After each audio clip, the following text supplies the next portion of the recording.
with the latest edition of the SNA podcast, episode 35. This is the SmackDown review, part 5, and man, this was the greatest SmackDown I've ever watched this year so far. But not only we have one return, but two big shocking returns. Well, the first return we probably would have expected this eventually, but the second one is something that you would definitely love to see. And why? Stay and watch this video, and you'll figure out what I'm talking about. Let's begin, because we're going to start off with SmackDown being proudly introduced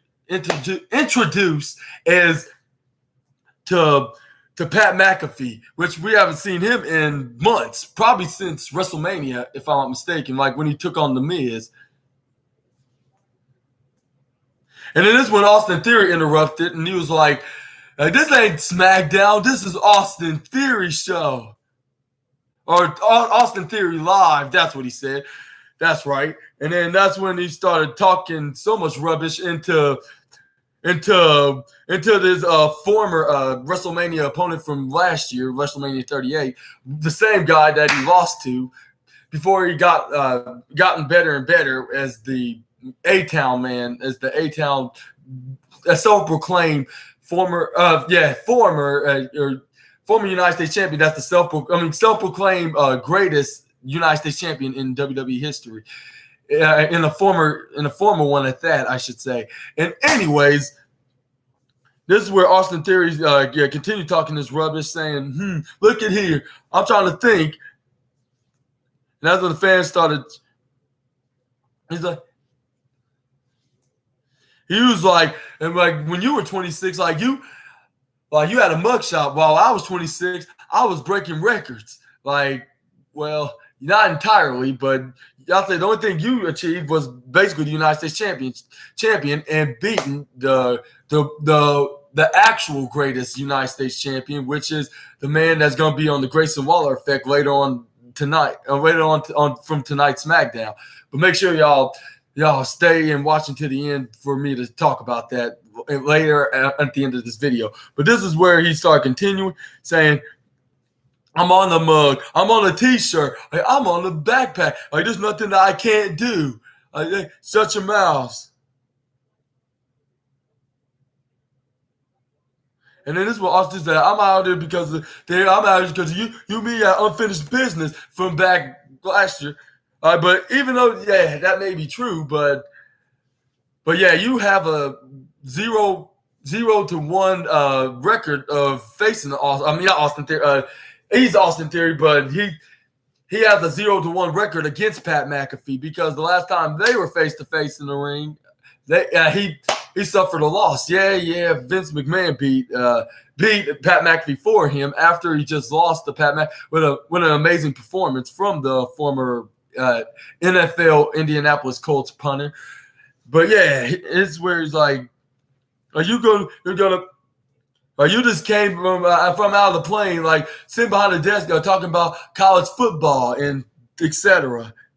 And all day, it's all about football all day. And then guess what? I got something special for you. Like, you see, you're going to drop you right here in a couple of seconds. And it was like, what's going to happen? Like, you are going to go back to your show and sitting there and then injured, not be able to do a damn thing about it. Just like Aaron Rodgers this past Monday on football, which, he recently, unfortunately, suffered an injury, and I hope for a speedy, fast recovery.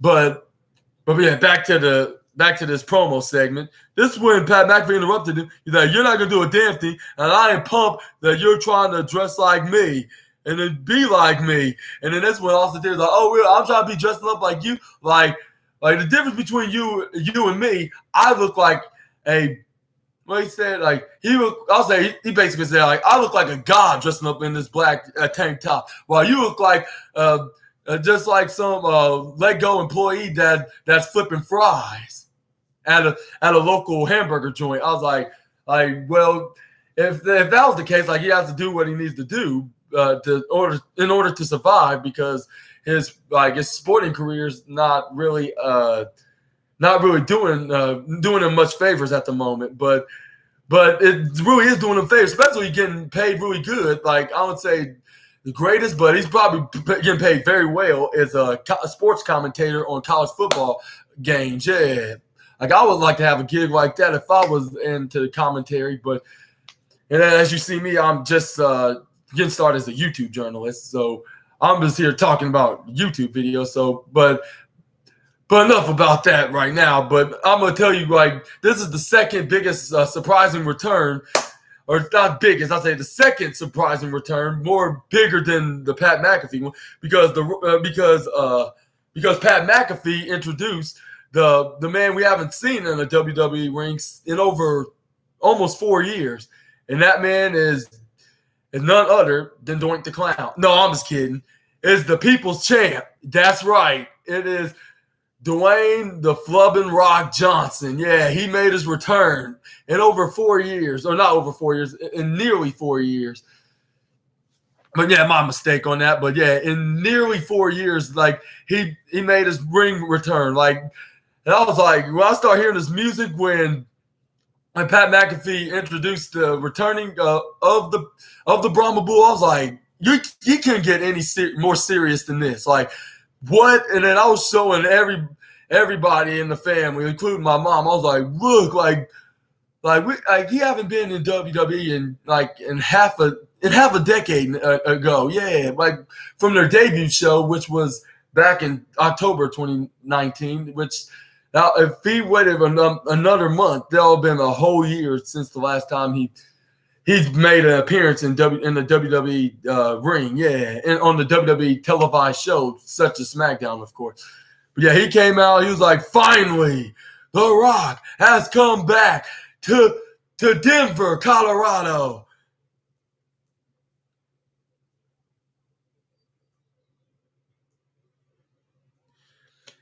And then this one, everybody was off their seats, was so shocked as I was. They're like, Rocky. And then, and anyway, back to the promo. The Rock after saying that, and before he can even say much about Austin Theory, like when he said, let's see right here.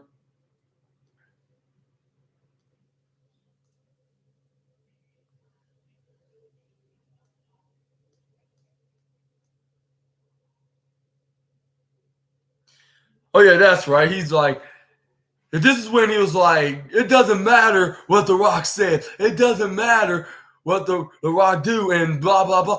And then he was like, and you look like you're going to have a biggest match of your life. Yeah, the biggest match of your life. And like, and it's going to be from an Austin that everybody cares about and everybody talking about right now.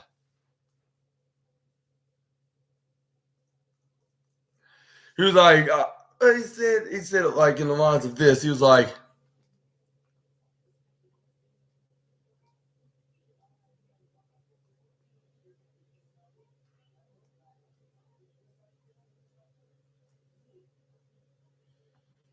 and I believe this is when fans chanted the holy S chants, like, I believe, because you can hardly hear anything other than hearing their promos. Like when they muted the whole audio down, it was like, holy shit. But anyways, this is where The Rock said finally, and he was like, it doesn't matter. You know whose ring you're in? Like, yeah, you're in my ring. And then this is where he says,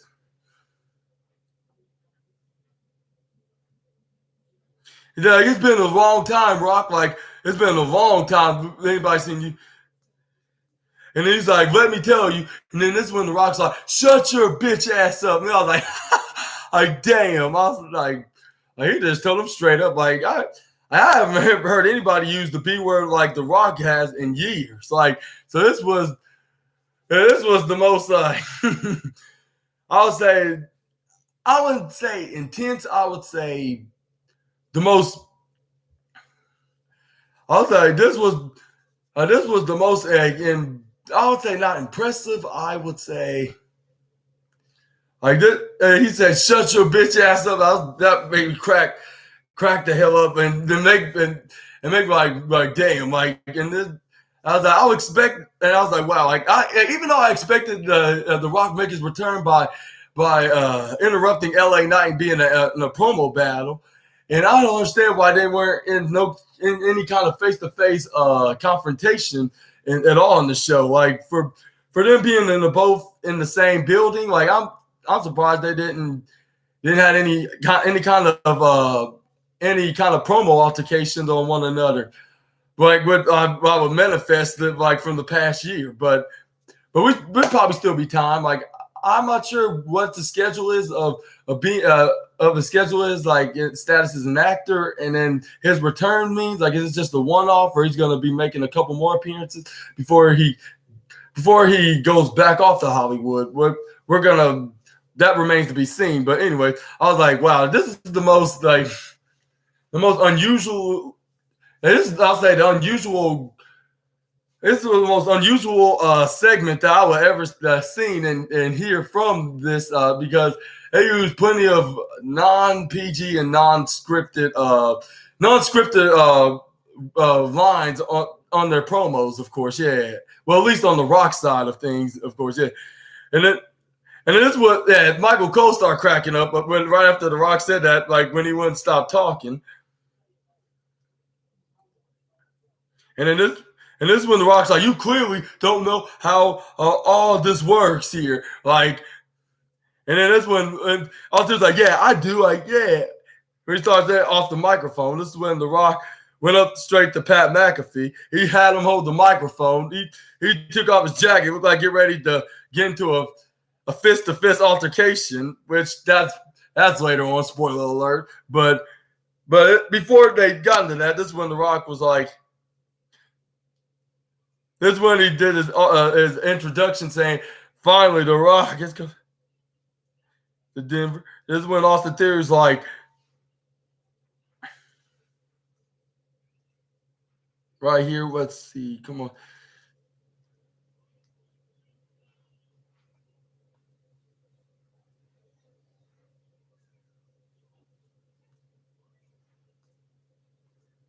He's like, and this is the treat for the fan. They see The Rock and Austin back in the ring, which he's referring to a different Austin, of course, because they've never been in the ring together, at least not in front of like hundreds of people or even thousands of fans in attendance in a crowded arena. But yeah, but he's like one last time. He's like, it will be one last time. Only this time, it's not boring old Steve Austin. It is me. Or no, that's what he said. Like, it's not a boring old Stone Cold Steve Austin. It is the real Austin. And that man, it is the ass kisser. The Austin that's going on and be the great, the entire Mount Rushmore, the whole entire Mount Rushmore. I was like, Austin, like, that doesn't work that way. Like once you're known as being one of the greatest of all times in wrestling is in the Mount Rushmore, it like even if there's four of you, that still wouldn't make any sense, because the whole point of the Mount Rushmore is it's supposed to be about the four greatest wrestlers of all time. Like, which plenty of wrestlers and wrestling fans have their Mount Rushmores of the four Grand Slam greatest professional wrestlers of all time. It just don't make no sense for you to be in all four list of the four greatest of the Mount Rushmore. But anyway, this is when The Rock came in and responded back to his statement. This is when The Rock was like, well, The Rock says, and then that's when Austin Theory said, it doesn't matter what The Rock says. And that's when all the commentators start cracking up from Austin Theory's statement. And he was like, and this is when Pat McAfee was in shock. He was like, he just really said that right into the front of The Rock's face. And this is The Rock's like, you see, first of all, it does matter what The Rock says. And second, like, just like my. Now I'm gonna quote what my boy Steve Austin say, and that is, "Open up a can of whoop ass on you, and he told the fans is like, and for you if all you want to see this, give me a hell yeah," and the fans chanted, responded back saying, "Hell yeah."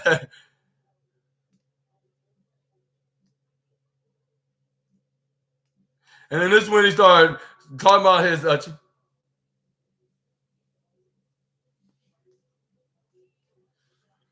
And then what right here, he also says,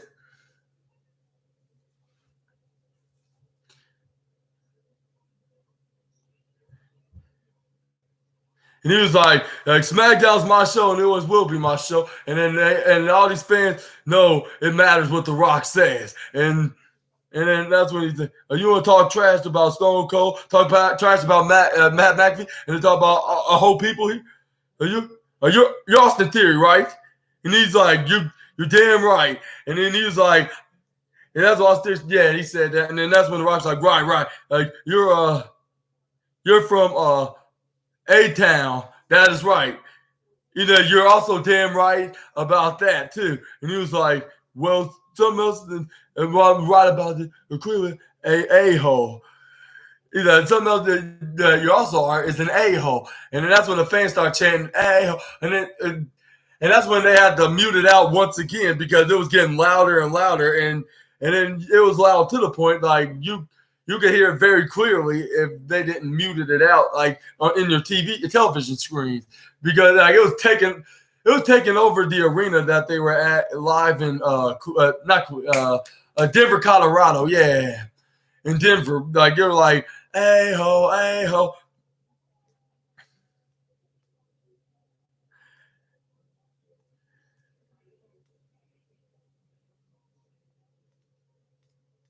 And he's like, "We'll show," and he's like, "I'm showing you how the AO is in 3 seconds." As he said, and he's like, and then this side, which is the left side, which is the front where you see the camera, and then the back side. And he said, this side, he said, you're going to say "you are," and then the other one in the back, that's off camera, is going to say "a-ho," which they didn't say the A initials. They said the full actual words, and they had to muted it out so that won't be on. So won't, because yeah. That's what everybody's doing for like probably 3 minutes straight.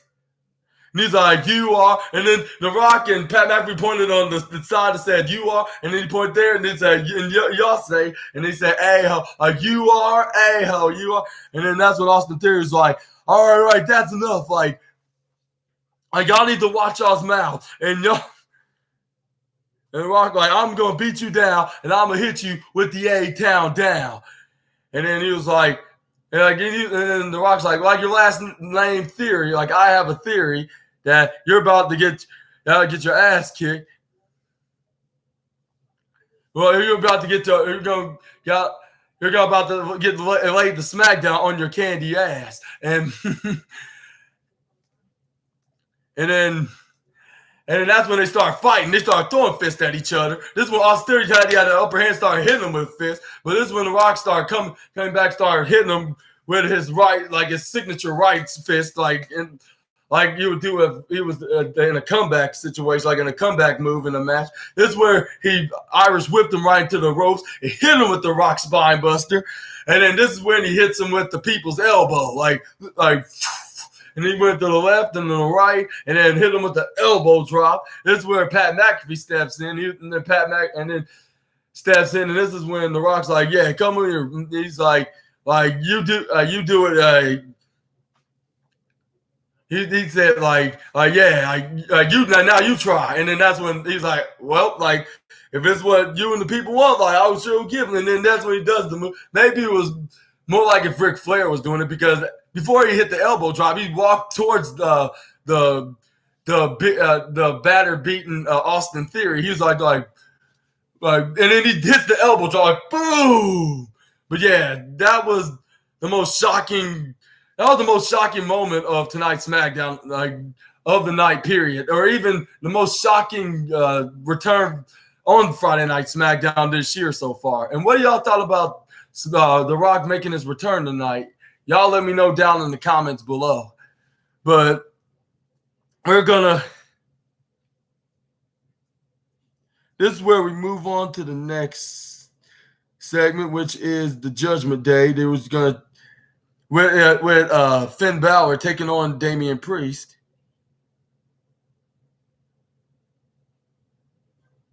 This is where we had the match. Like Finn Balor got him right to the corner. Come on.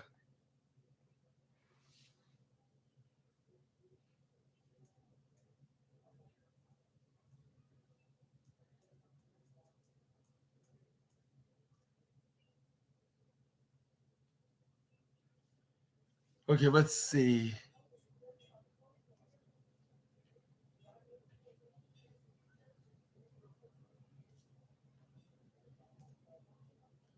Let's see right here.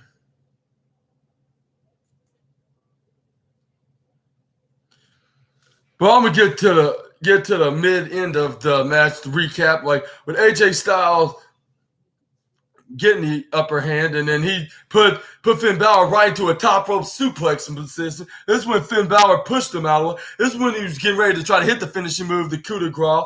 AJ Styles tripped his legs over, got hit right on the top rope. The top post support, the ring, or the top rope, the turnbuckle support. This is where he got him off the top rope. This is when he tried to hit the Styles Clash right onto the one half of the Undisputed Tag Team Champions, Grand Slam Fiend. And this is when Finn Balor rolled out of it. This is where AJ Styles had to pick him back up, hit him with the fireman's neck breaker knee drop, and then this is when he landed on the outside. This is when AJ Styles threw him back in the ring. This is when Dominic Mysterio tried to attack, but he hit him with a running clothesline.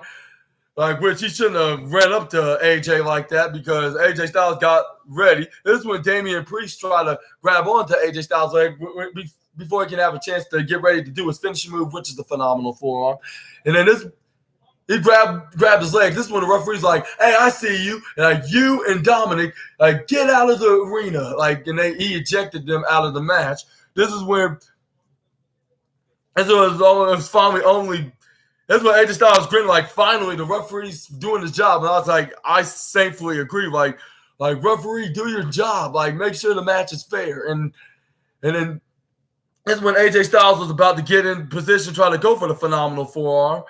But what the referee didn't see, what was about to come next. What was about to come next, I should say. This is where AJ Styles tried to go for the phenomenal forearm, and Finn Balor counters it. He hits him he tried to go for a running attack, probably like a sling blade. This is where he kicks him right in the midsection. This is where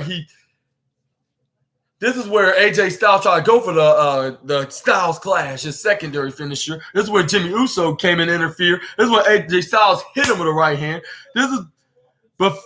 But Finn Balor hit him with the most devastating move in all sports entertainment. The surprise roll. Actually, it was the crucifix pin, which he only got him the 1, 2, 3. It got him the 1, 2, 3, and he got the victory. And it looks like this feud is not going to end anytime soon because it just started. So, I believe this is going to end once him and the Tribal Chief Roman Reigns, the Undisputed Champion, are going to have their match, which they could possibly be at Survivor Series or anytime like in December, like if not October, I'll say November, December, unless they're going to move it until the next pay-per-view after Survivor Series, which I believe it's the name of it. Royal Rumble. I should know this. This is like the third biggest pay-per-view of the year, on the road to WrestleMania. So, but yeah, it looks like it could be any day of AJ Styles challenging the Tribal Chief for that for his title. Who you think will walk out as champion? Which if I haven't already guessed, or should I say, or if I haven't already guessed y'all's predictions, I should say, because if we obviously going to know what's going to happen, and then Roman Reigns going to stay champion until at least WrestleMania 40. But I just wanted to ask that question out of curiosity, just for the fun of it. Y'all let me know down in the comments about that, though. But anyways, and it looks like the Judgment Day, like this is not going to be the last time we see the Judgment Day, because they have some business, some tag team business with the new improved Street Profits, Bobby Lashley's new improved proven Street Profits, Hurt Business version of the Street Profits, of course. So yeah, we're gonna probably see him around for that. We're gonna probably see him around with other tag teams on the roster, like whether it being them or the Latino World Order. What's their names? Even Pretty Deadly. Like it could be anybody in the tag team. But yeah, y'all let me know what you think about this AJ Styles feud against the Bloodline. Like, I mean, this won't be the last time we'll see both men of Jimmy Uso and AJ Styles, because y'all are gonna see what I'm talking about when I get to there, like, which is gonna be later onto this video. But yeah, onto this video, because we're gonna move on to the next segment, match, I should say, which is Bayley taking on Asuka. But I believe, but this is where we got backstage, a backstage face-off, I should say, with The Rock and John Cena. And they were like, "Hey, John," like, and he was like, "Hey, Dwayne, like, how you doing?" Like, and they gave handshake and hugs, and I was like, wait, I was like, wait a minute, is this the tease that they're gonna have a rubber match, like a trilogy match? Because they only had 2 matches, like from WrestleMania 28 in 2012 and WrestleMania 29 in 2023. I'm not 2022, 2013. How silly! I mean, 2012 and 2013. And we could possibly see him have a 3rd match, making it a trilogy. I mean, this could happen. I wouldn't rule it out, but I'm not sure it'll be at WrestleMania, though. Even though it looks like it couldn't get any bigger than put the rubber match into the biggest show of the year, which is the Showcase of the Immortal event, of course. But yeah, he was like.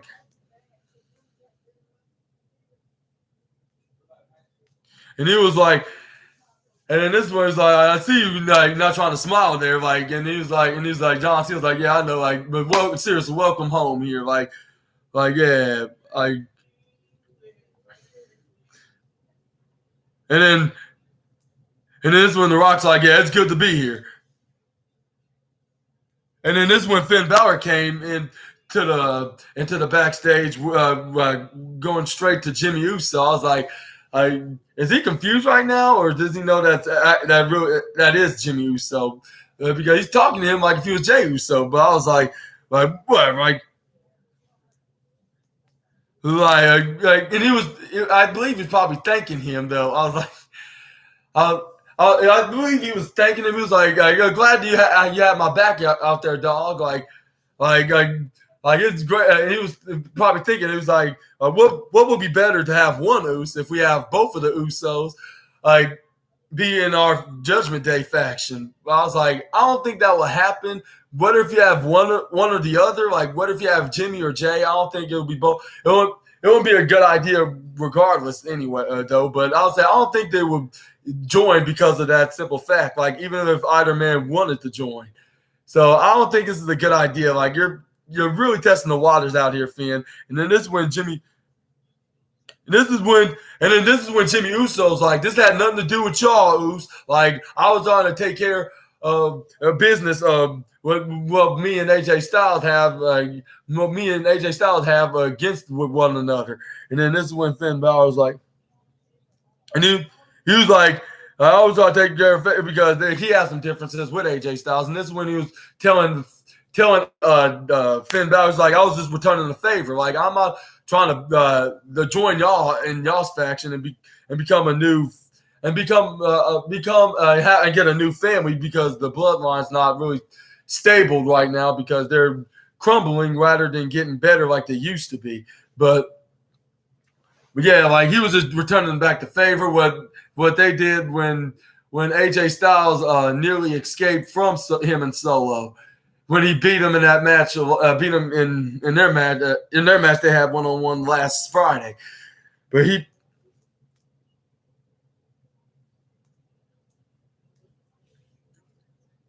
like, payback. And then this is when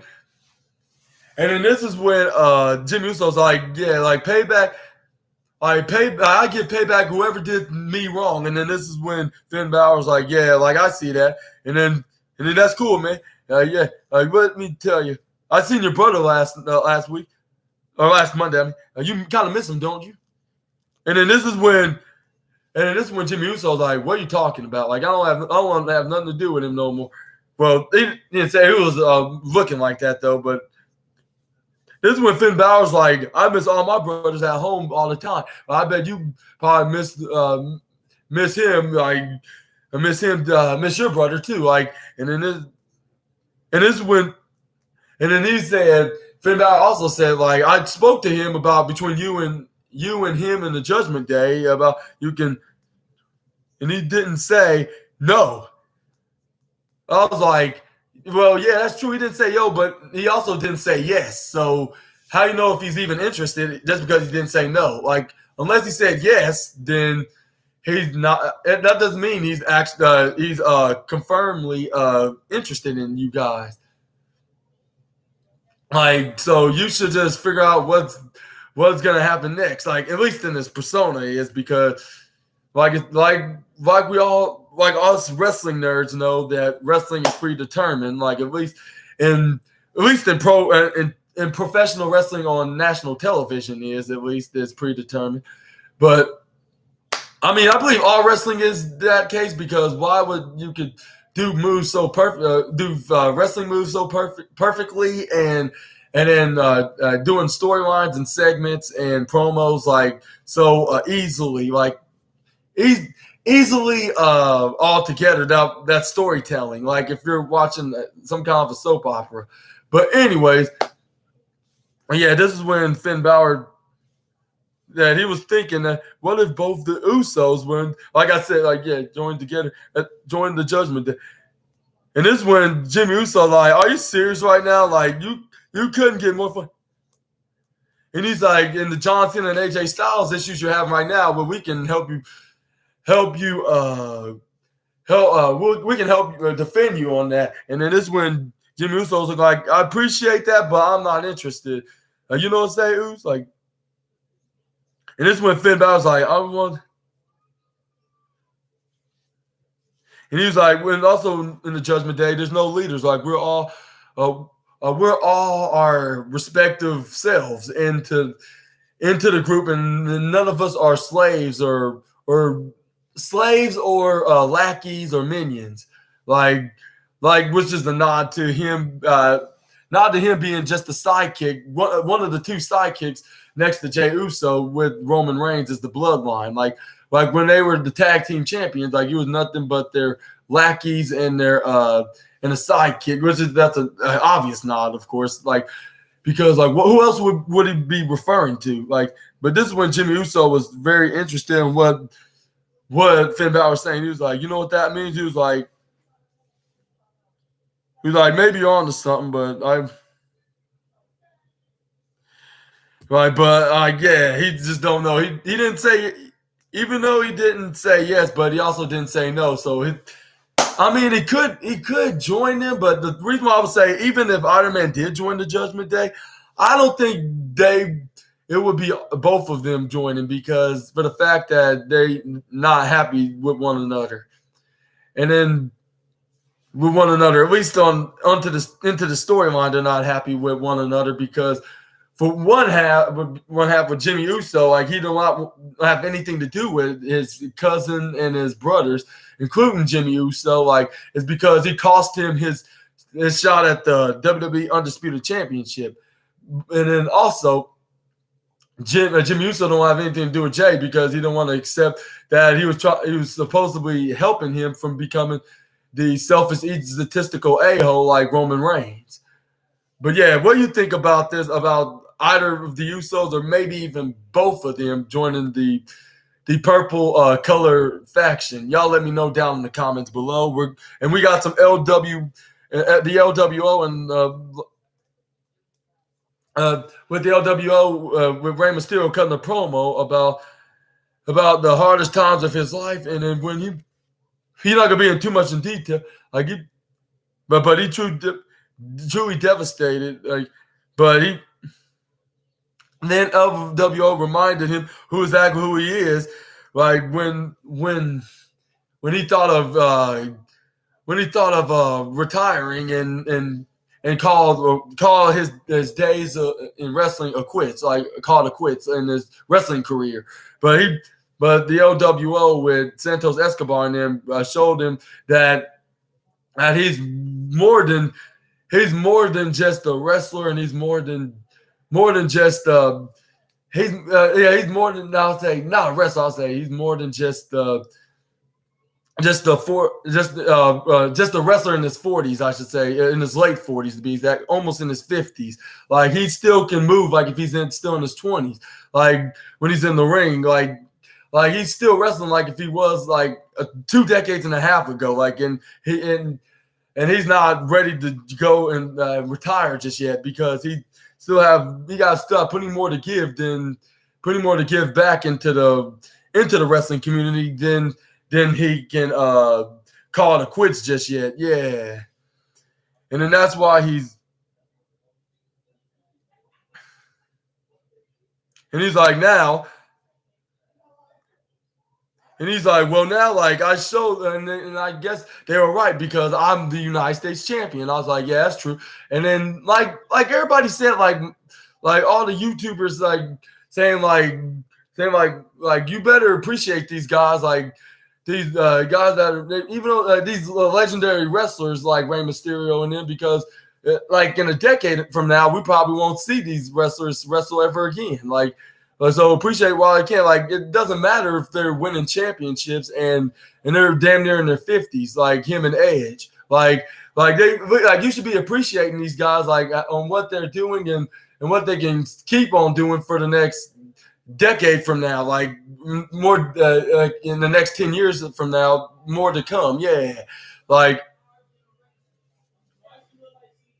I agree with those the YouTubers, like the great one and Simon said, like it doesn't matter, like the wrestlers, like they're not taking opportunities, like as anything, they're actually passing the torch. Like guys like Edge and John Cena and Rey Mysterio, they're passing the torch with these new and young guys. Yeah, well, like to an LA Knight, he's not really young per se, like the youngest, but I would say he's younger than the guys like Rey Mysterio, John Cena, and Edge. And then he's finally getting an opportunity when he was in WWE, what he was trying to do from the past decade or two, like from trying to get into the business. And then this is when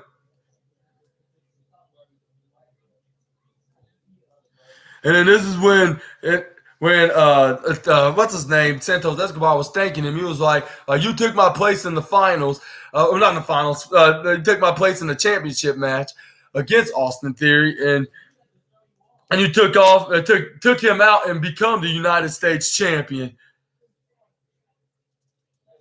And he's like the legend that you really are. And then this is what he said, my career dream is to always be to face my idol, which is you, Rey Mysterio. And I was like, which he finally did, but he said, but with the title on the line, which it could plant seeds with the United States Championship. We could possibly see this. And then this when he asked him for a challenge, respectfully though, but he asked him for a challenge for his title. He was like, Ray, will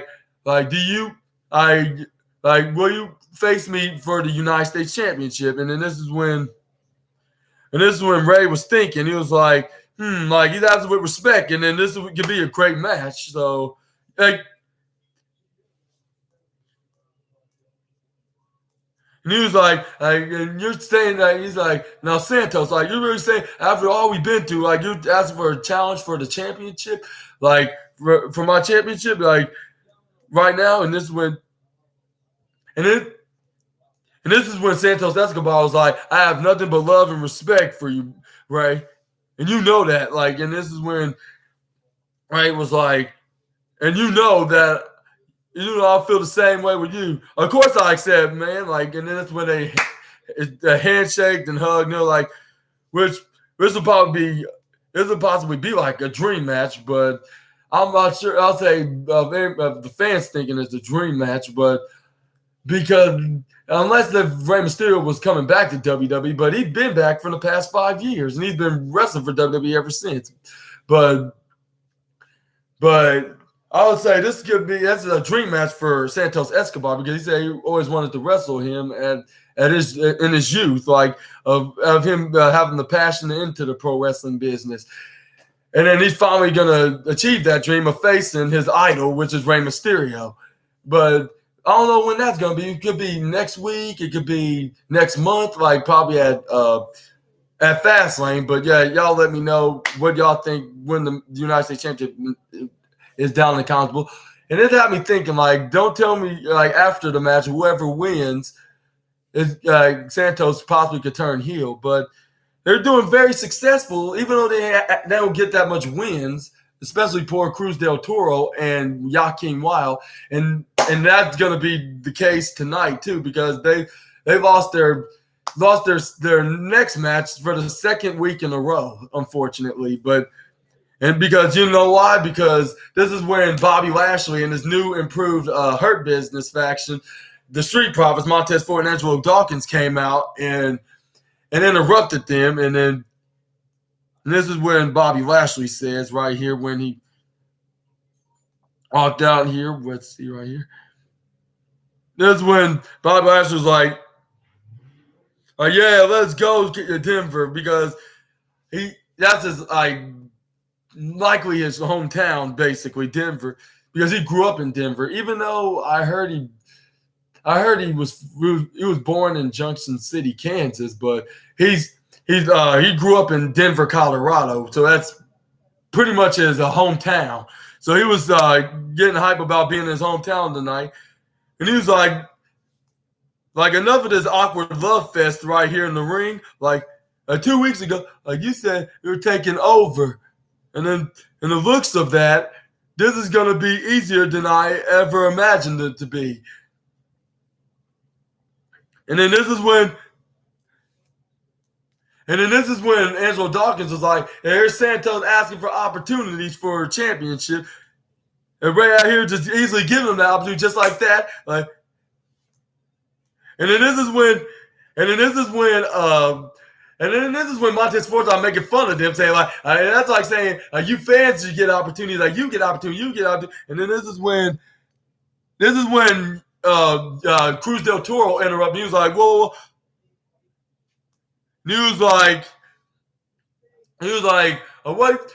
Like, what are you saying? Like, what are y'all even talking about? Whoa. What are you talking about? Like, it was like, what did he say? Like you're here 50. He said, well, are you 50 feet away from us? Like, you're going to come in the ring like me and fight us or go away. Well, he said, vámonos, which that is the Spanish for go. Like, but yeah, that's what he basically said. Yeah, he's like, you're going to step in the ring like me, or you're going. That's when we finally have the match, which was the LWO's Joaquin Wilde, Cruz del Toro. And I would say, despite this being a squash match, I'll say this was a very entertaining match. Like, it even had my family watching, like, which they're mostly recognized with the likes of with the Street Profits, Bobby Lashley, and Rey Mysterio and his group, the LWO. But yeah, this was a complete squash match, even though they got a few hits in, Cruz del Toro and Joaquin Wilde, but it wasn't enough to put away the Street Profits because they hit their blockbuster spine buster finishing move for the 1-2-3, and they won the match. And then after they won the match, this is when Bobby Lashley told him, like, I can continue finishing him off. That's when they came in and started beating the living sense out of both Wild and Del Toro. And then this is when Santos Escobar came in to try to stop, like, whoa, what y'all doing? And then this is when, whoa, what y'all do? And then this is when Bobby Lashley came in, hits Santos Escobar like a Mack truck out of nowhere. And I was like, wow, brutal. Like, I guess this definitely confirms that they're a heel faction now. This is when Rey Mysterio was trying to ask Bobby Lashley, like, why are y'all doing this to me and my boys? And then this is when Montez Ford trips Rey Mysterio, grabs him by his legs. This is when Angelo Dawkins hits him with a signature forearm knockout right into Rey Mysterio's face. Like, oh, I was like, that made me feel bad for poor Rey Mysterio. I was like he has to be the sacrificial lamb into the squashing segment. Yeah, I was like, yeah, that was very brutal. It looks like I kind of spoke too soon about Bobby Lashley challenging for either championship, for either Roman Reigns or Rey Mysterio's title. And I believe it's going to start with him taking the United States Championship. And then we can see the Street Profits become the undisputed WWE Tag Team Champion and then make it into one WWE Tag Team titles while Raw just bring back the World Tag Team Championship. So the match with the World Heavyweight Championship and the Women's World Championship. But what do you think about this latest feud between the LWO and the new improved version of Bobby Lashley's Hurt Business faction with the Street Profits? Y'all let me know down in the comments below. We're going to move on.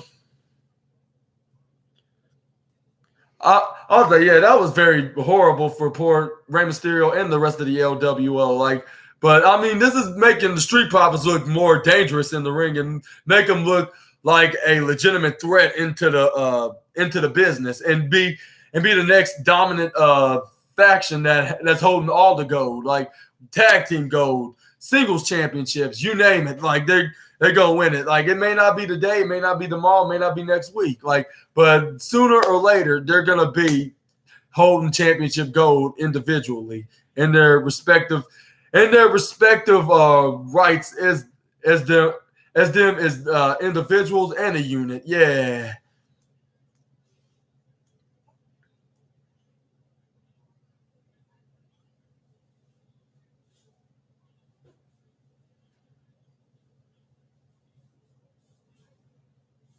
Oh yeah, and this is when we had Bayley taking on Asuka, which I would say it wasn't the best match, but it was something to watch. Yeah, just tell a story, two stories, which I'm not sure one's good, but the other one's good with the women's championship because next week I believe Asuka is gonna main event SmackDown with Io Sky, defending her WWE Women's Championship. And I was thinking, wait a minute, ain't this the first time that two Japanese women main evented SmackDown for with a women's championship on the line? I was like, this might be because I don't remember any Japanese women be two Japanese facing each other for a championship in the main event of any WWE show. I was like, unless it was NXT, but I don't think even NXT, with Io Sky facing Kairi Sane in the match. I was like, if she did, it was probably not in the main event. And speaking of Kairi Sane, there's rumors that she's going on, and I believe next week Io Sky is going to retain, but they're going to continue the feud, possibly going to have another match at Fastlane, and I believe this is where Kairi Sane steps in, even though she won't. There's rumors that she won't make her return until November, but I believe she's going to make her return probably a month earlier than expected. With her either helping Asuka fight off Damage Control when they try to odd out the evens and try to do a 3-on-1 disadvantage. This is where Kairi Sane comes in and helps her fights off Damage Control, and then this could be a Kabuki Warrior reunion, and they join forces with each other or reunite and join forces with each other to take on Damage Control, and maybe even add someone like a Charlotte Flair or even a Bianca Belair to make it a 6-woman tag match like on the SmackDown. And then this is where Kairi Sane and Asuka start disagreeing on who should be women's champion. And then this is where, before the end, the year is over, like I said before on my last SNA podcast video, where Kairi Sane wins the women's world championship. Not women's world championship, the WWE women's championship. Rhea Ripley's the women's world championship, and I believe she could be that championship until WrestleMania 40. But anyways, I believe this is where we have a triple threat match. This is where we have the first time have a triple threat, 3 Japanese women fighting for the WWE Women's Championship, which Kairi Sane is going to win, and she'll probably hold that title even after WrestleMania, and become the third ever Japanese woman to win the WWE Women's Championship in the lineage of championship.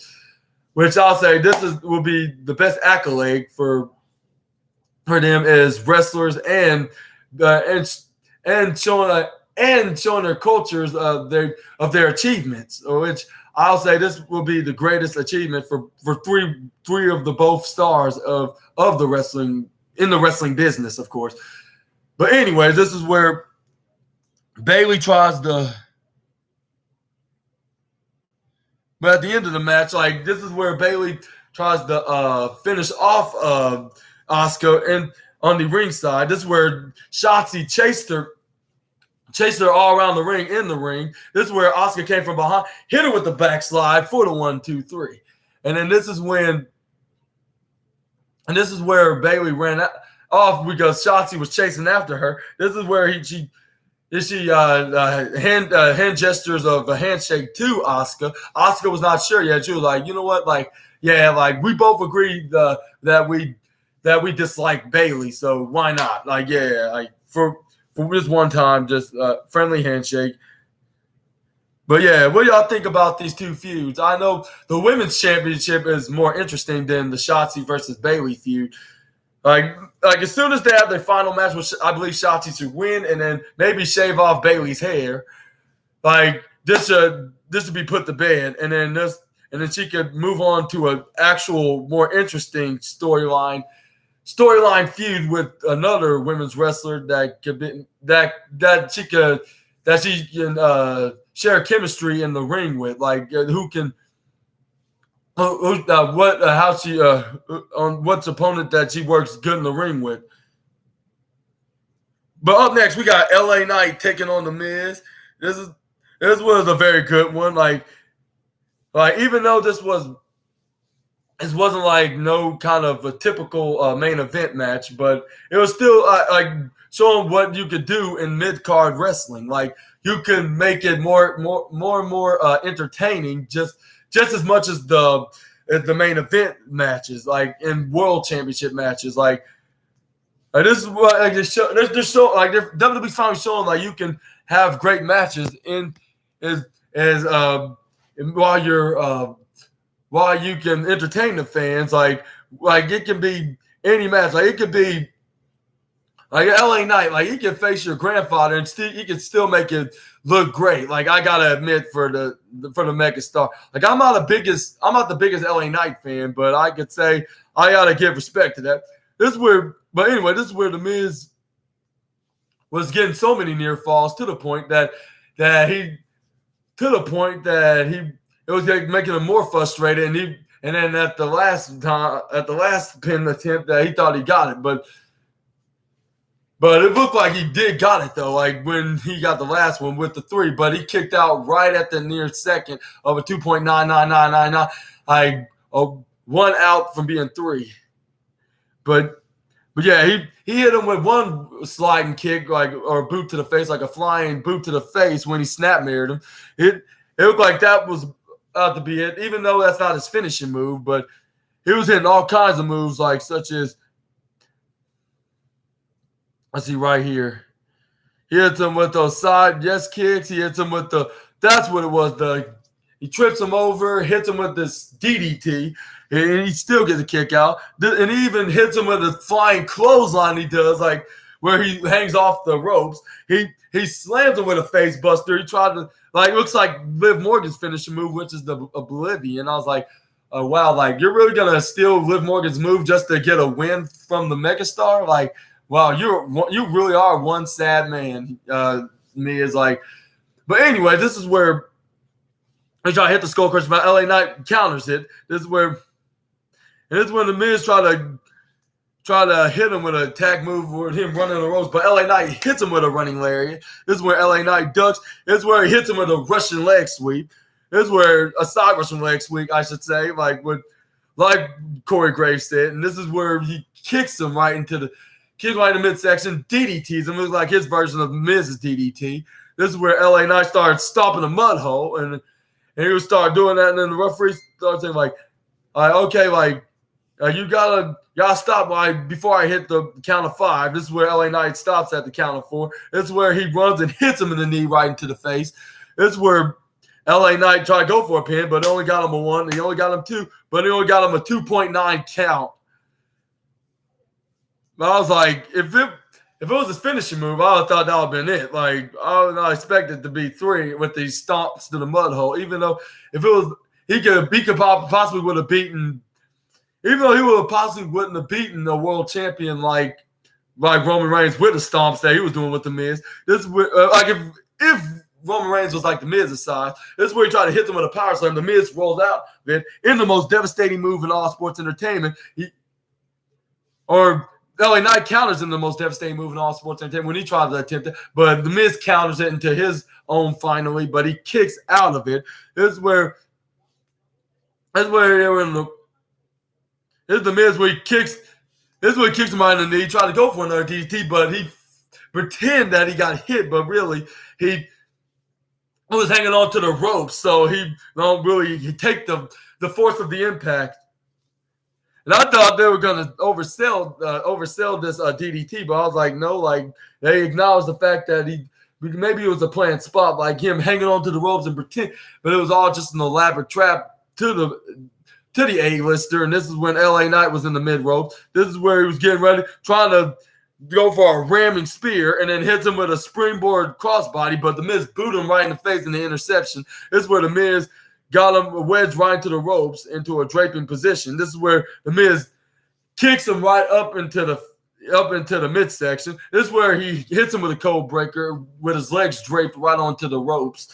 This is where he hits him with a. But this is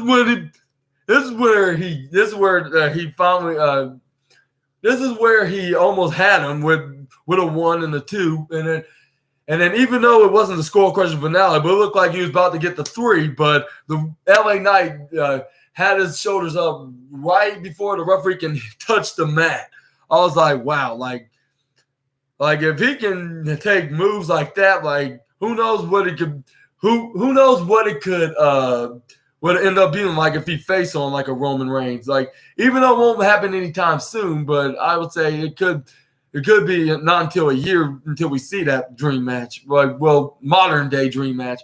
But it'll be WWE will be putting themselves in the corner if they put him against Roman Reigns, even though they don't want him to lose just yet to anybody. But I believe that LA Knight will face him, but I don't think it'll be for the undisputed WWE Universal Championship because probably for obvious reason of us thinking what's going to happen, like with him in WrestleMania 40, like with him probably be the last time being the undisputed champion. But that's the next year, like which we're gonna probably talk about that in less than 12 months away. Obviously, I'll say over 6 months away, like 6.5 months from now. But anyway, this is where The Miz was very upset. He was like, how that was a kick out? Like, that was a 3, simply a 3. And then this is when he tried to hit him with a roundhouse kick. But he countered that. He started hitting him with right hands, and then this is when The Miz try to attack him. He ducks. He hits him with the blood force trauma for the 1, 2, 3. And LA Knight beat him for the second time in a row. And I believe this is the end of their rivalries. But I just don't understand why sometimes feuds can end on a random episode on a random episode on the Raw or SmackDown and not a pay-per-view sometimes. Even though this is a mid card, but this looked like a type of match that wouldn't end in a weekly televised show. It would be like in a pay-per-view. Like even if it's a second B plus pay-per-view, like it's still better than not reaching high expectations like of where this feud could lead up to. But I guess this for the better, because if he's going to stay on SmackDown, he's going to probably have to move on to another opponent, like whether if it being Austin Theory or a Grayson Waller or heck, even Karrion Kross. But we haven't seen Karrion Kross in weeks, so I'm not sure they want to make him more of like a sacrificial lamb. That'll also be put into a corner, because they probably do not want them to both be buried. So I would say he could face like an Austin Theory or a Grayson Waller now. Like now he's move on to another feud, like which will probably be better for either man be faced. This is where LA Knight's like but anyway, this is when he did a post-match, a post-match promo when he was like, he said his catchphrase, "Let me talk to you," and that's what fans say, yeah. And he said, the last day, and ever since the day when I said this, like I told everybody that I am coming for gold, and that I'm going to stick with that word. Whether if it, I look on the top of the mountains right here. I could face Rey Mysterio for the United States champion. I could face Roman Reigns for his undisputed championship. I can face Gunther for his Intercontinental Championship, or even Seth freaking Rollins for his World Heavyweight Championship over on Raw. Like I'm going, like no one's not safe here. And that's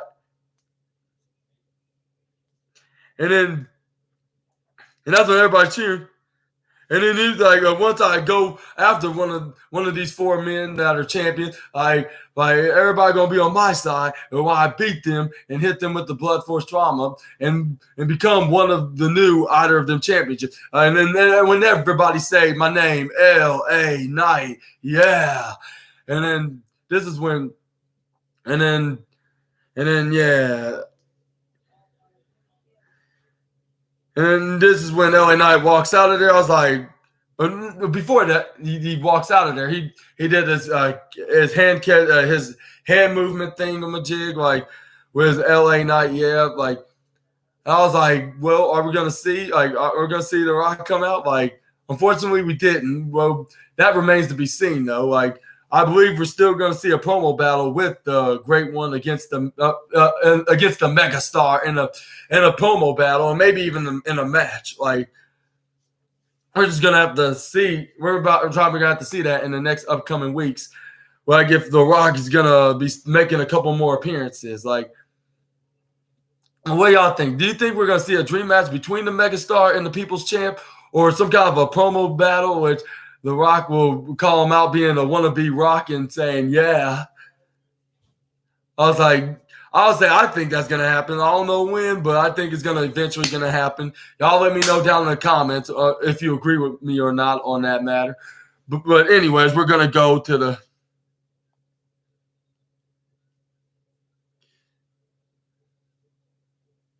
this is where we have a backstage – this is where we have a backstage interview with, or not backstage, a backstage meeting with and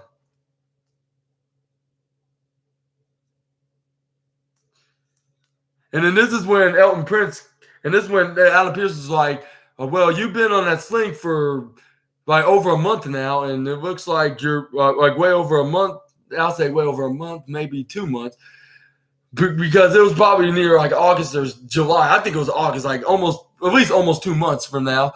Let me know in the comments what you think. Let me know. Yeah, let me know what when exactly he got injured. I believe it was sometime near July. But yeah, this is where he's like, I believe you need to take off that sling, Elton, because you don't need that.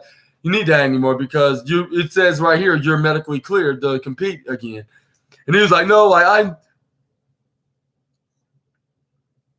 I'm a shell of a man that I once was, and Ridge Hollins injured me, and it's stuck in my brain right now, and I just can't get rid of it right now. But at the same time, and he said the parody and it's like a fresh round of one spring day, and yet I can hear the sound of my bone still cracking. He started using that sad sob story, like making an excuse why he cannot take off the sling and not be competing in a match. Making a sad sob excuse story of a sad of an excuse of a story to get some pity from Adam Pearce. But like what Adam Pearce would do with any typical heel or any main event heel, like someone like Roman Reigns, he's not gonna take their mess and let them walk all over him. He's gonna be like, well, I guess it's like this, you don't run this show, and I'm the general manager, and I make things official here, and make things right, and try to make things fair as well. So you're gonna take that sling off, whether if you like it or not. And then this is when Elton Prince started going on and dragging, and then he was like. And this is when Adam Pearce was like, look, I don't understand what you're saying about your SAP story, but you don't have to sign it. And then he was like, he couldn't help but notice. He was like, if his arm's the only issue about him not if it's his arm that if he's having issues with, then how come he's riding in a wheelchair?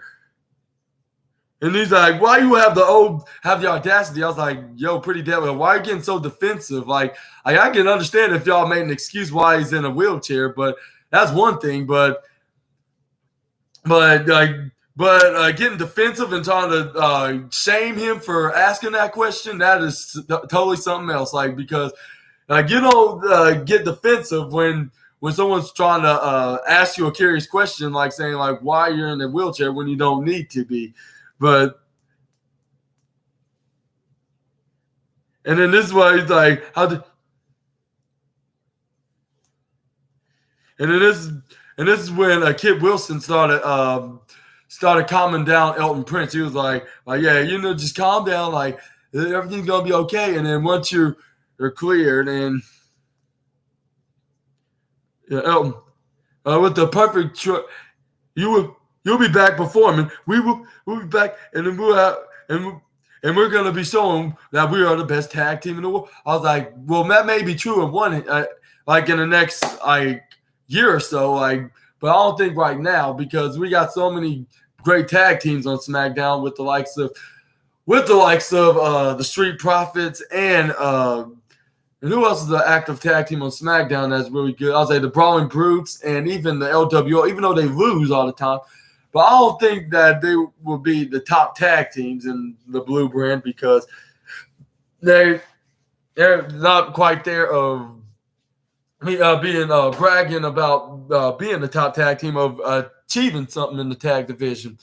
But we're gonna see that in the foreseeable future. I'm not saying that they'll ever will, but I'm saying you can't say that right now unless you actually achieve something. That's the rule in professional wrestling. Everybody knows this. Even a non-wrestler would know this, myself, of course. But yeah, what do y'all think about Pretty Deadly? Are they gonna get more popular by the weeks, if not months? Y'all let me know down in the comments below. We're gonna.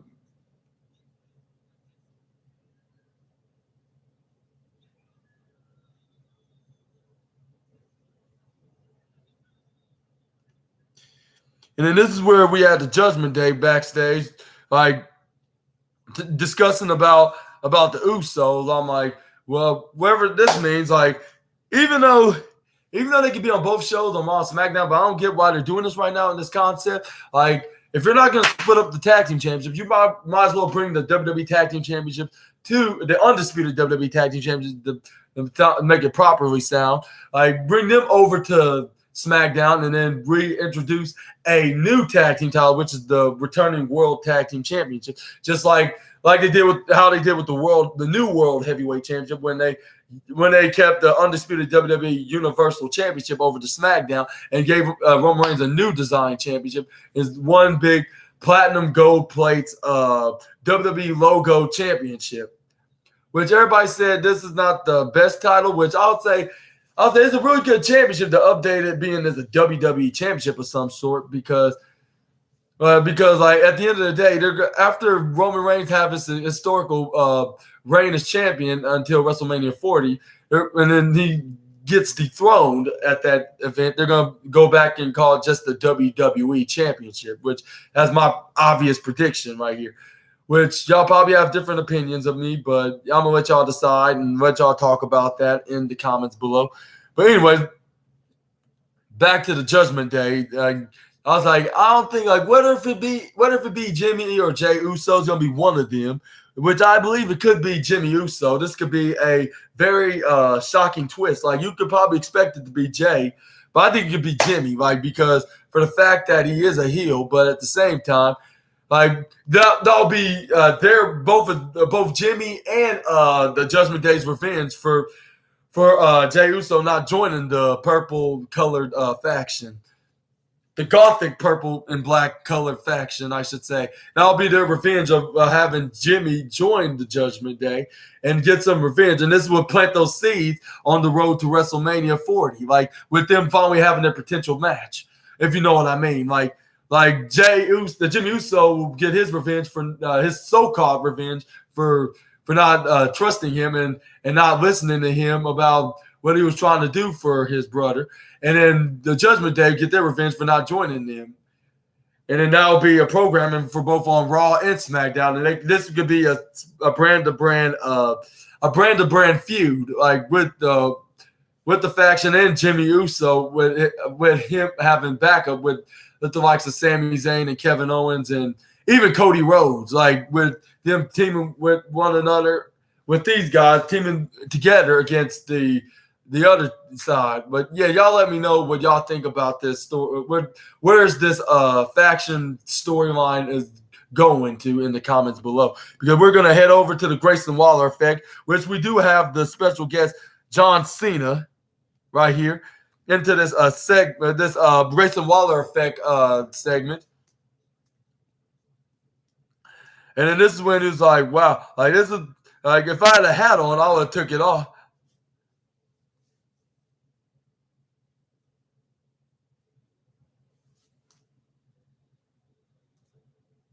Let's see right here.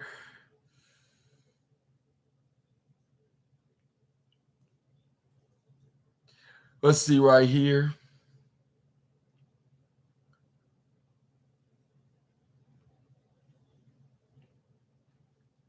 And then this was first, before I get you to say anything, I want to say there's no doubt that you are the greatest of all time, which I believe everybody knows that. Whoever been watching WWE, they see John Cena as the greatest of all time. Even me, even including me, obviously, because I've been a huge fan of him.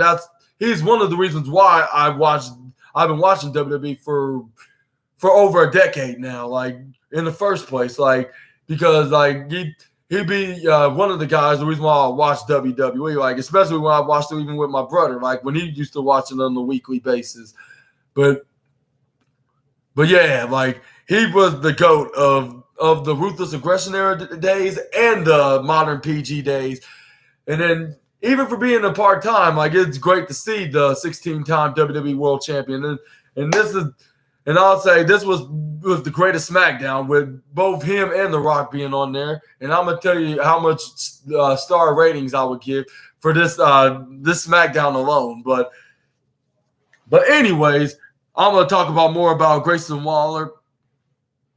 And he said, he was saying some totally out of character promo. And he was but this is where he started being the arrogant Aussie a-hole that he usually is, where he's there's no doubt that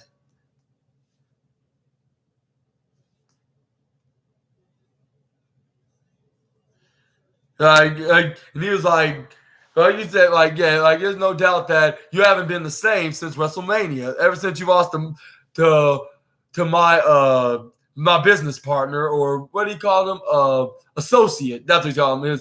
His associate Austin Theory, when he successfully defended his championship against Johnson. My boy, my boy Austin Theory, who just fought The Rock, just beat you. And he also said, and then, this is where, before he could say anything else, this is where John Cena took off his hat and he took off his shirt and threw it to the fans. He was like, if you're trying to challenge me into a fight, well, I'm ready for it. Like, and then he was like, wait, John, like, what are you doing? Like, whoa. This don't be necessary. Like, and this is when John Cena and this is when he's trying to talk, but this is when Grayson Waller was like, this is a talk show, so this is your time to speak. I was like, well, he was trying to, but you hurry up and interrupt him and let him know that, which that didn't make no sense in the world. But yeah. But this is where John Cena went up and he was thinking like what to say. But before he can say anything, this is where Jimmy Uso came in. This is where he came in. He was like, "Why, like John Cena? What are you doing here? Like you." Let's see, like.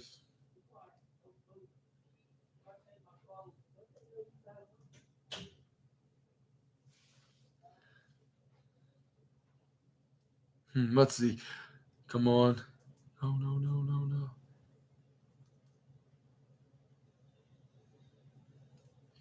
Here's where he came out, interrupts John Cena in his Grayson Waller effect. This is where they go face to face. This is where John Cena is about to say something to him, but it's like John Cena couldn't get any kind of word in because he's getting interrupted by the. And then he was like, this is where he calls Grayson Waller. That's what his name is. This is where he calls Grayson Waller Kangaroo Jack. Like, Kangaroo Jack has a point about you, John. I'm like, he's really calling him Kangaroo Jack. Like, let's hope that's not a racist remark. Let's hope it's just the Australian joke because that's where kangaroos come from. They come from Australia. Let's hope it's just the kangaroo and Australian joke. Like, he's an animal from Australia and not like some kind of a racist joke of him being obviously Australian. Like, but I don't think Jey Uso's racist, but if he's not careful with his joke of an insult to the arrogant Aussie icon, like he could possibly get some criticism and backlash on the Twitter and on everybody on social media, and then this will bring in bad PR on the perspective of Jey Uso and what Jey Uso's actions of what he said to Grayson Waller, even though he didn't mean to say those words, but it's all part of the scripted promo, which I'm not sure if it's scripted or not. All I know is that The Rock's promo because he mostly what he would say is unscripted because he's the big time megastar. Like, even if he says some very inappropriate languages, like, you're gonna censor it out, obviously, because they can't stop him. Like, guys like him and Stone Cold, they can't stop guys like him, even for being a PG rated show. Like, they will say whatever they want. But anyways, this is where Jey Uso said the Kangaroo Jack here got a point. I was like, this is probably the second goofiest wrestling of the night because like I would never thought that anybody would come up with an Australian joke insult right onto the arrogant Aussie like what Jimmy Uso just did tonight. But anyway. This is where Jimmy Uso was like, yeah, he's like, nobody wants you here, John. Like, you have your opportunity, you had your moments, you had your time being here. Like, nobody wants you here. And I was like, well, that's a dang lie. Like, if it was like back in 2010 or 2011 or 12, they might have agreed with you. Like, but that's no longer the case. Like, ever since he's been gone to Hollywood and then he's making his rare appearances, everybody's appreciating John Cena being in WWE and he's giving back to the WWE universe. Like, and then and that's why the fans are appreciating him and they want enjoying his appearances in WWE while they can, because once he goes back to Hollywood, we might not see him until another year or two from now. Like, he'll probably break the record of having a year without John Cena being in a match or making some kind of appearance in WWE. Like, so yeah, like, he's obviously doing his job as a heel. He's talking trash on to the 16-time which nobody. I told you 2 weeks. That's what he said. I told you 2 weeks ago. Everybody came to see main event Jimmy, main event Jim. Ooh, so I was like, the only The only wrestling promotion that you will be a main eventer is none other than Impact Wrestling, where your queen is at. And why don't you be your king when when you get there? Like, but I'm not sure if Impact will be interested in you anyway. But I hope you didn't get offended to that. It's only just a joke. Like, just like I made that joke on Twitter, but I haven't noticed. I asked where was Jonathan at last night's Impact. But enough of that. We're gonna go back to where everybody came to me and say Jimmy Uso. I think that was the case. Like, they wouldn't be booing you, and they would actually be cheering you. They'll be like saying, "Yeah, I give Jimmy a chance." Like, we want to see him as the next WWE champion. Like, despite Roman Reigns being that championship, but nobody's not talking about that. It's just a typical exaggeration from him for the fact that he's a heel and he's just rambling some words that don't even make any sense. Like that the fans want to see him, and he's the main event Jey Uso, and they want to see him be a main eventer, which the fans do not want to see him as the main event, at least not at this time, and that didn't make any sense. That's basically 2 + 2 = potatoes, like what Simon would say on his Ups and Downs video. I was like, yeah, that doesn't make no sense. Like that also don't make any sense. Like if you're basically, I'll say what analogy I should use about this matter. I would say analogy example onto this matter. I would say, man, I should have came up with something that makes sense. Like, that's like saying, like, you want to change back. Would you? It's like saying you want to change back with a quarter and get changed back with a. It's like paying a quarter, or even no. I should say this, like, that's like saying paying $5 for anything. That's like $5. I would say. Like a T-shirt, for an example. You want to buy a $5 T-shirt and then get $5 change back. That makes like what Jey Uso said about the fans want to see him. That's like saying, like, that's making less sense than buying a $5 T-shirt and get change back for it. But when you pay the $5, like, yeah, this makes less sense than that. Like. How you see, like, you might as well just might as well buy it for free, which that doesn't make any sense either. But yeah, but anyway, this is where you got that, and then this is when Solo Sikoa came out. This is where Solo Sikoa said, "Yeah, you thought that."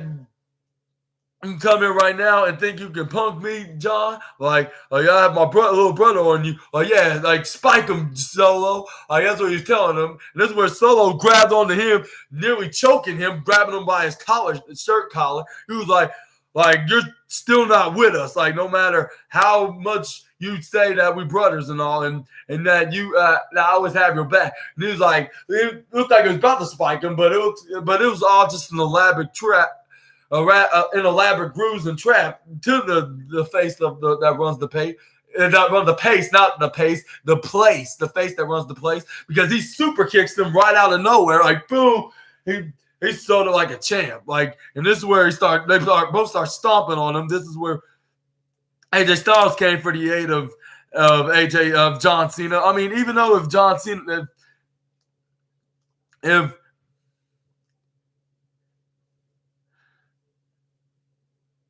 this is where they start double teaming. This is where AJ Styles came in and started hitting his moveset, hitting punches on both buttons. This is where John Cena started throwing punches at Solo Sikoa, like boom, boom, boom, and he Irish whipped him right in the outside, right through the middle ropes. This is where AJ Styles hit him with a step up instant gear. Hit him with with a step up Pele kick. Jimmy Uso. This is where John Cena hits him with the 5-knuckle shuffle, like, you can't see me, boom. And then this is where he tried to hit him with the double A's, but this is where Solo Sikoa pulls him out of the ring, and this is where Solo Sikoa pulls him out of the ring, and they escape like typical heel cowards would do. This is where John Cena. Here's what John Cena handshake AJ Styles, thanking him that having his back. But yeah, it looks like this feud's not ending anytime soon with both AJ and John Cena against the Bloodline. Like, and we're not sure if is Jimmy Uso back in the Bloodline, or is he Bloodline or not Bloodline Judgment Day bound? This is what makes it confusing. Like who you think is Jimmy Uso's with? Like, is he gonna hang out with his brother and his cousin, the Tribal Chief, or is he gonna go to the dark side, into the purple faction, which is the Judgment Day? This is getting very interesting in WWE right now, into this storyline with the Judgment Day going brand to brand, going to the red brand, going to the blue brand, just because they're the undisputed tag team champions.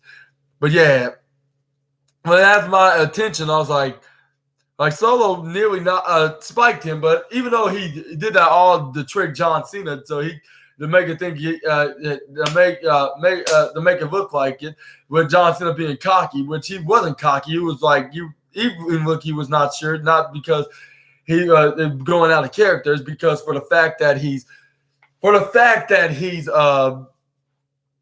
playing a character like that, like he's not sure who to believe as the character of him facing being against the Bloodline, of course.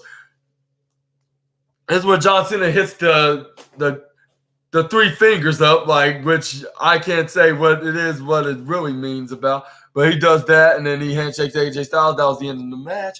And man, oh man, that was the most exciting and the greatest SmackDown I ever watched. It started making me do the dance of joy, and I don't give a damn what none of these critics that's out here on the wrestling internet community, or even in social platforms criticizing us positive Pete's of appreciating the wrestling shows, like and being well sports entertained and doing the dance of joy, because I had a great time watching tonight's SmackDown, and I'm going to give it 5 stars, 5 stars period. Yeah, for the match, not just for the match, for the whole entire show, I should say. That was a bad blooper. I need to start editing so I can edit this part out. But yeah, I'm giving it 5 stars for these matches. Like, not matches.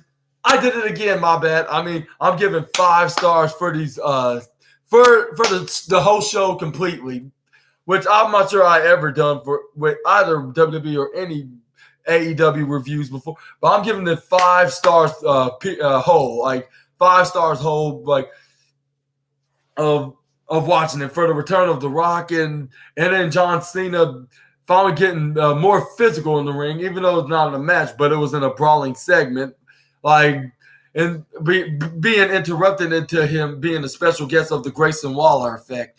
And then had any words to say, maybe it was for the better, like, because he let his hands do the talking by hitting fists, nearly hitting AAs, but just sending them packing, like kicking some ass and helping AJ Styles doing so in the process. Well, AJ Styles actually helped him out, because it was a 2-on-1 situation with Solo and Jimmy Uso, then a 2-on-1 disadvantage. But how would y'all rate SmackDown? Y'all let me know down in the comments. Maybe for the fact that The Rock came back, but the show was pretty good. Like, I'm not saying the whole show was perfect and all, like with the other matches and segments, but I'll say it had me sports entertained. But y'all let me know down in the comments.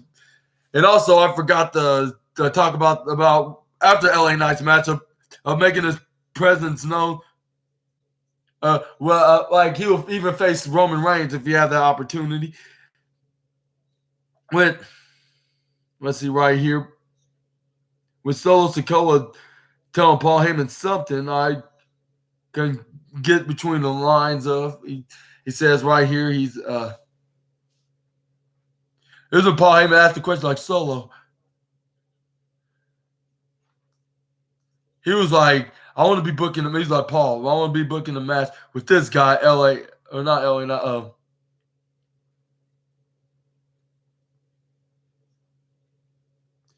This is where he was like, that's what he said. He was like, I want to handle this LA Knight problem. This is when Paul Heyman was like, no, Solo, like that decision is up to the Tribal Chief.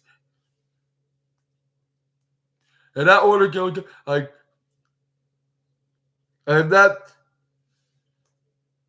he was like, but if everything don't go in order with the bloodline, like everything's gonna fall even more apart completely, and you're gonna have to fight that battle. And then this is when Paul Heyman's like, Jimmy's picking fights with John Cena, which that's true. Like, I can't argue with Paul Heyman on that because he really is picking fights with John Cena, and not to mention AJ Styles, and not making a lot of friends here. Like it's similar to Jimmy Uso and on Raw. Like, even though he's not picking fights with them, but there's guys like Drew McIntyre and Kevin Owens talking. Paul Heyman, not Paul Heyman, Kevin Owens and Drew McIntyre not trusting him for the fact he caused problems with them in the past. And they're not going to just accept him as a friend because that's for the fact that he used to team. And they know that he's no longer a team with Roman Reigns, but they don't know if they can trust him. Like, unless they do something that can earn their trust, like including Kevin Owens, like they're not going to be on his side. Like, when it comes to others being against him. Like he was like, because he don't believe that he joined the Judgment Day. But like I said, like him joining forces with Kevin Owens and Sami Zayn, I was like, let me refer. Like, even though he's not trusting him now, but he could trust him when he shows that he's not have no kind of relations with the Gothic purple colored group, because like he wants to be main event Jay and be on his own. Like, it looks like he's gonna have to have some friends against the Judgment Day and possibly Jimmy Uso joining them. But anyway, this is where back to the Paul. They're not going to flash him. Now you're going to have to fight that battle. Like, Jimmy thinks he's already in the bloodline, but he's been out. He may be in our bloodline, but he's not in the bloodline to prove that he's trust with loyalties and being deserving to be with us. He's not in with the deep force, like I said a week ago. And he's like, but Roman Reigns get that order. Then you handle that business with LA Knight. And this is when Solo was like, I know what I need to do. And I'm going to finish this. And he started staring right at Paul Heyman. This is where he started saying, like, I'm going to finish this tonight. And this is when Paul Heyman will start freaking out. And then this is when Solo Sikoa walks out. This is where Paul Heyman calls for Roman Reigns, like, oh my God, I need to call Roman Reigns. Like Solo is being out of control, just like Jimmy. But yeah, that was what the backstage segment. I forgot the recap, but yeah, like, what do y'all thought about tonight's SmackDown? And I hope y'all enjoyed. Like this video. I hope y'all enjoyed this video. The SNA podcast, episode 35. SmackDown Part 5 review, and this is gonna be the end for this video right now. We're gonna move on to the AEW Rampage video. Make sure y'all check that out. I've been your host, Super Ninja Austin, with this video. And this is the SNA podcast, and I'll see you then. Super Ninja Austin, the assassin, out for now.